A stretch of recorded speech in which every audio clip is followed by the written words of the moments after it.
빌라도의 질문. 기원 후 33년 봄 예루살렘. 6월절 아침 새벽이 채 밝기도 전에 로마 총독 본디오 빌라도의 관저 앞에 군중이 몰려들었습니다. 그들은 한 사람을 끌고 왔습니다. 갈릴리 출신의 랍비. 전날 밤 체포된 사람. 빌라도는 마지못해 그를 신문하기 시작했습니다. 당신이 유대인의 왕이냐? 그 사람이 답합니다. 내 나라는 이 세상에 속한 것이 아니니라. 빌라도가 다시 묻습니다. 그러면 당신이 왕이냐? 그 사람이 답합니다. 내가 이를 위하여 태어났으며 이를 위하여 세상에 왔나니 곧 진리에 대하여 증언하려 함이로라. 진리에 속한 자는 내 음성을 듣느니라. 그때 빌라도가 묻습니다. 진리가 무엇이냐? 티 에스틴 알레테이아. 그리고 그는 답을 기다리지 않았습니다. 돌아서서 나갔습니다. 빌라도의 질문은 냉소적이었을까요? 아니면 진지했을까요? 그는 답을 듣고 싶지 않았던 것일까요? 아니면 답이 없다고 이미 단정했던 것일까요? 어떤 이유였든 그 질문은 서양 철학 2600년이 물어온 바로 그 질문이었습니다. 소크라테스가 평생 물었던 질문. 플라톤이 이데아론으로 답하려 했던 질문. 하이데거가 그리스어 어원까지 파고들며 재발견하려 했던 질문. 진리가 무엇이냐? 그리고 그 질문 앞에 서 있던 그 사람은 이미 선언한 적이 있었습니다. 내가 곧 길이요 진리요 생명이니. 오늘 로고스 시리즈의 마지막 편에서 우리는 이 질문의 2600년 여정을 함께 걸어가겠습니다. 당신이 가장 확신하는 진리는 무엇입니까? 그리고 그 진리가 당신을 자유롭게 했습니까? 소크라테스, 진리를 위해 죽은 철학자. 기원전 469년 아테네에 한 아이가 태어났습니다. 아버지는 석공, 어머니는 산파였습니다. 그는 글을 거의 쓰지 않았습니다. 우리가 그에 대해 아는 것은 주로 그의 제자 플라톤이 기록한 것입니다. 소크라테스. 그는 아테네 거리를 돌아다니며 사람들에게 물었습니다. 정치가에게는 정의란 무엇입니까? 시인에게는 아름다움이란 무엇입니까? 장인에게는 용기란 무엇입니까? 그리고 그들의 답이 자기 모순에 빠지는 것을 보여주었습니다. 사람들은 그를 싫어했습니다. 알고 있다고 생각했는데 모른다는 것이 드러났으니까요. 그런데 소크라테스는 델포이 신전의 신탁을 들었습니다. 소크라테스보다 더 지혜로운 사람은 없다. 그는 이것이 이해되지 않았습니다. 자신은 아무것도 모른다고 생각했기 때문입니다. 그래서 지혜로운 사람을 찾아다녔습니다. 그리고 발견했습니다. 다른 사람들은 모르면서 안다고 생각했지만 자신은 모른다는 것을 안다는 것을. 나는 내가 아무것도 모른다는 것을 안다. 이것이 유명한 소크라테스의 무지의 지입니다. 그런데 이것은 단순한 겸손이 아닙니다. 이것은 진리 탐구의 출발점입니다. 자신이 모른다는 것을 아는 사람만이 진리를 찾습니다. 이미 안다고 생각하는 사람은 찾지 않습니다. 소크라테스의 진리 탐구 방법이 산파술입니다. 그의 어머니가 산파였던 것을 연상시키는 이 방법은 상대방 안에 이미 있는 진리를 끌어내는 대화의 방식입니다. 진리는 밖에서 주입하는 것이 아니라 이미 내 안에 있는 것을 발견하는 것. 기원전 399년 소크라테스는 고발됩니다. 아테네의 신을 믿지 않고 젊은이들을 부패시켰다는 죄목. 재판에서 그는 자신을 변호하기를 거부했습니다. 오히려 배심원들에게 말했습니다. 나에게 소크라테스여 더 이상 탐구하지 않으면 석방해 주겠다고 한다면 나는 이렇게 말할 것입니다. 아테네 시민들이여, 나는 여러분을 사랑하고 존경합니다. 그러나 나는 신에게 복종할 것이며 내 마지막 숨이 남아있는 한 진리를 탐구하기를 멈추지 않을 것입니다. 그는 사형 선고를 받았습니다. 독배를 마셨습니다. 진리를 위해 목숨을 버린 첫 번째 서양 철학자. 소크라테스의 죽음은 플라톤에게 평생의 질문을 남겼습니다. 왜 진리를 추구하는 가장 선한 사람이 죽임을 당해야 하는가? 진리는 어디에 있는가? 이 불의한 세상 너머에 진리의 세계가 있어야 하지 않는가? 그 질문이 플라톤의 이데아론을 낳았습니다. 플라톤, 이데아 세계의 진리. 소크라테스의 죽음 이후 플라톤은 평생 한 가지에 집중했습니다. 변하는 것은 진리가 될 수 없다는 것. 소크라테스는 정의로웠습니다. 그러나 아테네의 법정은 그를 죽였습니다. 만약 이 세상의 법이 진리라면 소크라테스의 처형은 정의입니다. 그러나 그것이 정의일 리 없습니다. 그렇다면 진정한 정의, 진정한 진리는 이 세상이 아닌 다른 곳에 있어야 합니다. 플라톤은 이 편에서 살펴본 이데아론을 통해 이 문제에 답했습니다. 참된 진리는 이데아의 세계, 즉 영원하고 변하지 않는 완전한 형상들의 세계에 있습니다. 그런데 플라톤의 진리론에서 중요한 개념이 하나 더 있습니다. 그리스어 알레테이아입니다. 이 단어는 보통 진리, 트루스로 번역됩니다. 그런데 이 단어의 구조를 들여다보면 흥미로운 것이 보입니다. 알레테이아는 알레테스, 참된에서 왔고 이것은 다시 부정접두어와 레테, 망각의 합성어입니다. 즉 알레테이아는 글자 그대로 망각되지 않음, 숨겨지지 않음, 드러남을 의미합니다. 플라톤의 메논에서 소크라테스는 이것을 상기설과 연결합니다. 우리의 영혼은 태어나기 전 이데아의 세계에서 진리를 보았습니다. 그러나 몸에 태어나는 순간 레테의 강을 건너 모든 것을 잊었습니다. 따라서 진리를 배운다는 것은 새로운 것을 채우는 것이 아니라 이미 알고 있었던 것을 기억해내는 것입니다. 이것이 소크라테스의 삼파술과 연결됩니다. 삼파가 아이를 낳는 것이 아니라 아이가 나오도록 돕듯이 철학 교육은 이미 영혼 안에 있는 진리가 드러나도록 돕는 것입니다. 알레테이아, 망각에서 깨어남, 숨겨진 것이 드러남. 이 어원이 20세기의 마르틴 하이데거에 의해 전혀 새로운 방식으로 재발견됩니다. 하이데거, 알레테이아, 탈 은폐로서의 진리. 20세기 독일의 가장 위대하고 가장 논쟁적인 철학자 마르틴 하이데거. 그는 서양 철학이 그리스 이후 진리를 잘못 이해해왔다고 주장했습니다. 서양 철학의 주류적 진리 개념은 대응설입니다. 명제가 사실과 일치할 때 그것이 진리라는 것. 저 사과는 빨갛다라는 명제는 실제로 저 사과가 빨간색일 때 참입니다. 하이데거는 이것이 피상적이라고 말합니다. 명제가 사실과 대응하려면 먼저 그 사실이 드러나 있어야 합니다. 사과가 보이지 않으면 빨갛다고도 아니라고도 말할 수 없습니다. 그렇다면 더 근본적인 진리는 명제의 대응이 아니라 그 사실이 처음에 드러나는 사건 자체입니다. 하이데거는 그리스어 알레테이아의 어원으로 돌아갑니다. 알레테이아, 부정, 레테, 은폐, 망각. 진리는 숨어있던 것이 드러남, 탈은폐입니다. 존재자들은 스스로 숨어 있습니다. 그런데 어느 순간 그것들이 우리에게 열려 보입니다. 그 드러남의 사건이 진리입니다. 하이데거는 예술 작품을 예로 듭니다. 반 고흐의 농부의 신발 그림을 보면 우리는 단순히 신발을 봅니다. 그런데 그 그림은 그 신발 안에 담긴 농부의 삶 전체, 고단함, 땅과의 관계, 존재 방식 전체를 드러냅니다. 그림을 보기 전에 숨겨져 있던 것이 드러납니다. 이것이 예술에서 일어나는 진리의 사건입니다. 하이데거의 진리는 정적인 개념이 아닙니다. 그것은 사건입니다. 은폐와 탈은폐의 끊임없는 역동. 그런데 더 흥미로운 것이 있습니다. 하이데거는 진리가 항상 완전히 드러나지 않는다고 말합니다. 무언가가 드러날 때 동시에 다른 것은 더 숨게 됩니다. 진리는 완전한 투명성이 아니라 드러남과 숨음의 긴장 속에 있습니다.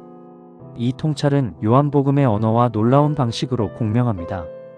요한복음에서 예수님의 정체는 점진적으로 드러납니다. 처음에는 목수의 아들로 알려졌습니다. 그러다 선지자, 그리스도, 그리고 마침내 나는 스스로 있는 자, IM으로 드러납니다. 동시에 그의 정체가 드러날수록 반대 세력의 저항도 깊어집니다.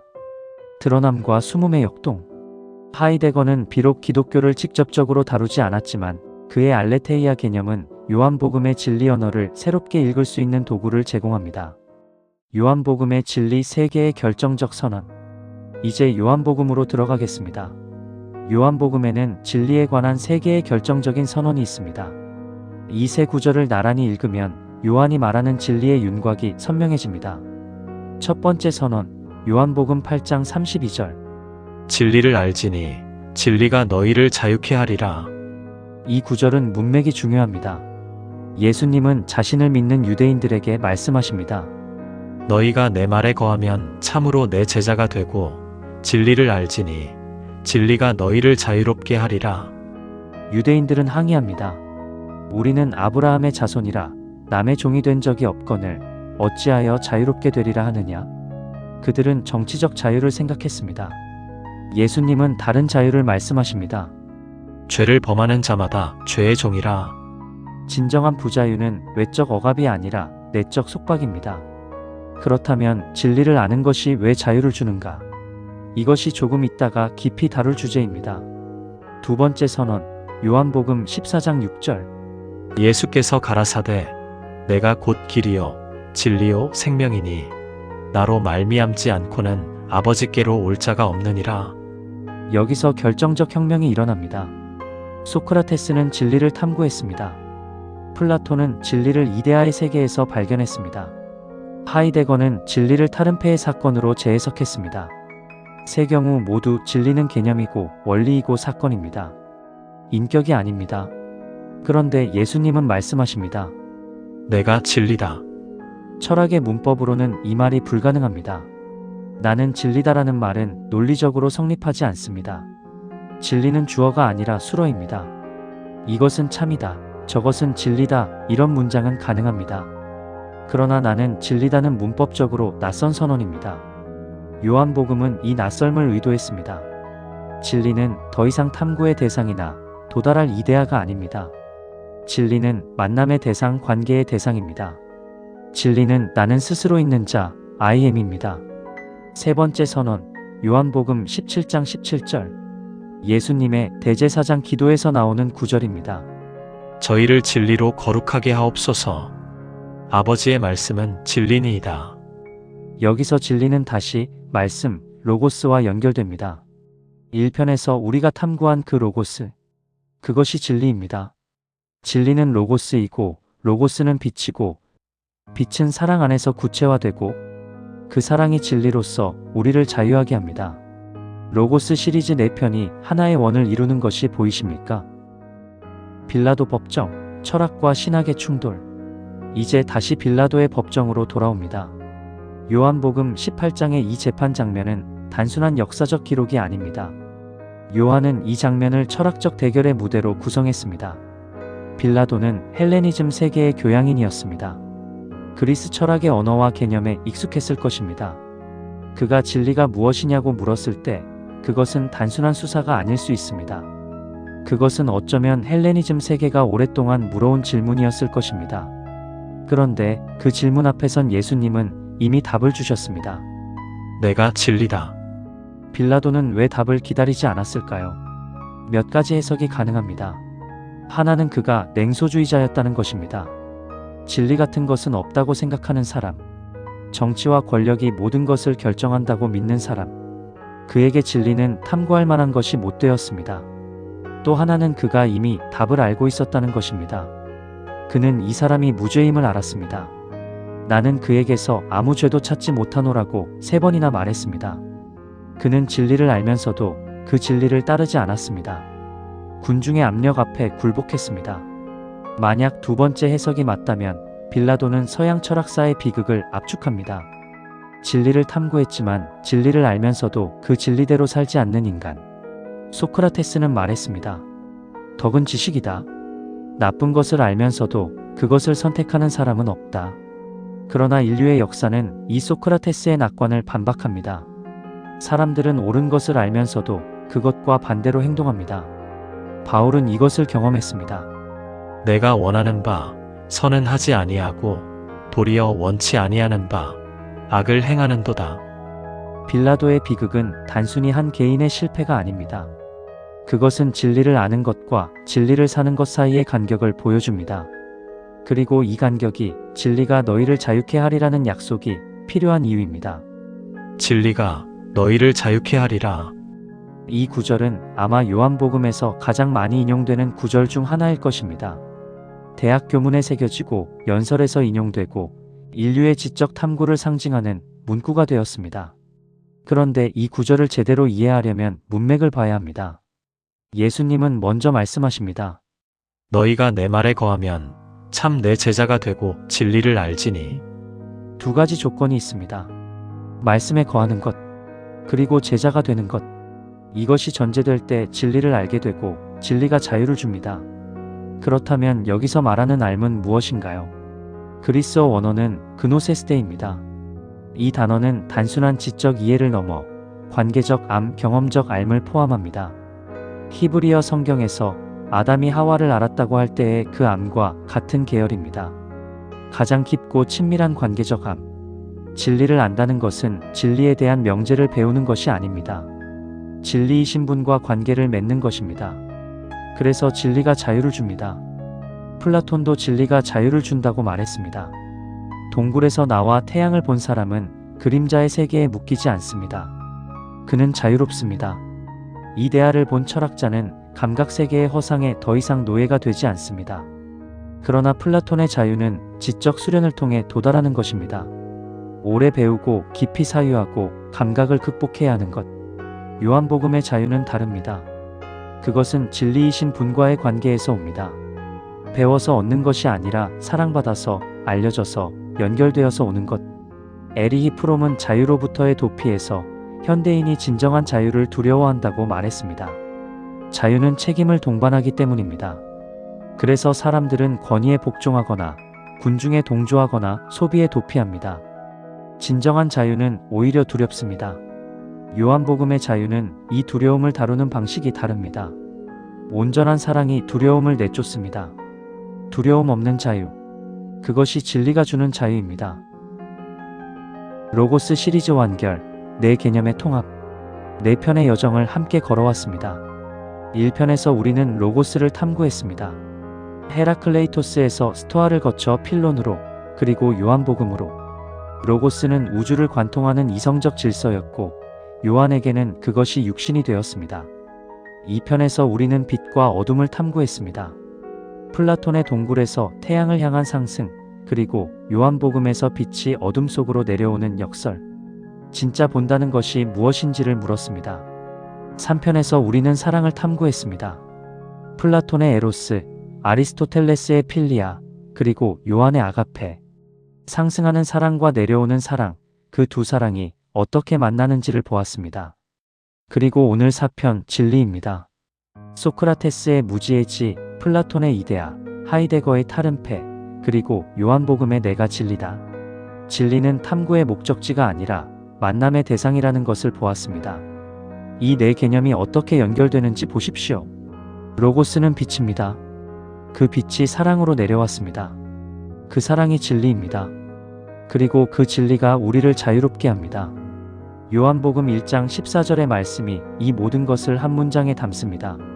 말씀이 육신이 되어 우리 가운데 거하심에 우리가 그 영광을 보니 아버지의 독생자의 영광이여 은혜와 진리가 충만하더라.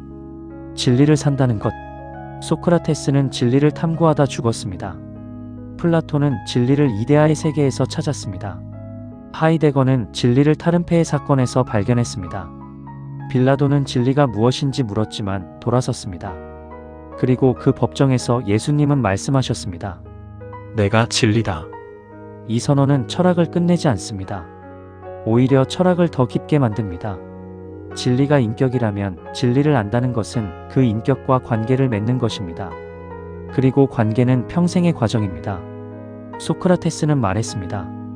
검토되지 않은 삶은 살만한 가치가 없다. 우리가 이 채널에서 함께 해온 것이 바로 그것입니다. 우리가 당연하게 믿어온 것들, 신앙의 언어들, 철학의 개념들을 다시 물어보는 것. 그 물음이 여러분을 불편하게 만들었다면 그것이 좋은 신호입니다. 소크라테스의 등해라는 말이 있습니다. 잠자는 말을 깨우기 위해 등해가 물어뜯듯 소크라테스는 사람들의 안주를 방해했습니다. 그러나 그것이 사랑이었습니다. 예수님도 같은 일을 하셨습니다. 법정에서 당신 앞에 서서 진리를 알지니 진리가 너희를 자유케 하리라. 진리를 산다는 것은 매일 이 자유 안으로 더 깊이 들어가는 것입니다. 로고스 시리즈 4편을 함께 해주셔서 감사합니다. 다음 시리즈는 욥기와 실존주의입니다. 고통 앞에서 신은 침묵하는가? 키르케고르, 카미 하이데거가 읽은 욥기를 함께 탐구하겠습니다. 구독과 좋아요는 이 채널이 계속 여러분과 함께 사유할 수 있는 힘이 됩니다. 댓글에 오늘의 사유를 남겨주세요. 감사합니다.